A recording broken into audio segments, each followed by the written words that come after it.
সহজ পদ্ধতিতে বাউল scenery colour আজকে হলো স্টেপ 2।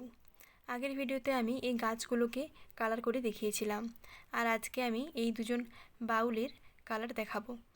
বাউলগুলো যে ড্রেস পরে আছে এবং এই ড্রেসের যে ভাঁজগুলো রয়েছে, এই ভাঁজগুলোতে প্রথমে দিচ্ছি ডিপ অরেঞ্জ কালার এবং ডিপ অরেঞ্জের সাথে হালকা অরেঞ্জ কালারটি মেশাতে হবে এবং তারপরে মিডিয়াম ক্রোম ইয়েলো দিয়ে বাকি যেটুকু অংশ ফাঁকা থাকবে পুরোটাকেই ভরাট করব এই মিডিয়াম ক্রোম ইয়েলো দিয়ে।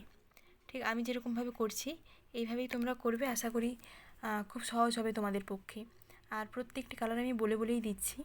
আর এখানে যে মেয়ে বাউলটি রয়েছে, মেয়ে বাউলেও একই রকমভাবে শাড়ির যে ভাঁজগুলো রয়েছে প্রথমে দিচ্ছি ডিপ অরেঞ্জ কালার এবং তার সাথে হালকা অরেঞ্জ কালারটি মিশিয়ে দিচ্ছি এবং তারপরে যে অংশটুকু ফাঁকা থাকবে সেই অংশটাতেই মিডিয়াম ক্রোম ইয়েলো দিয়ে পুরো অংশটাকেই ভরাট করছি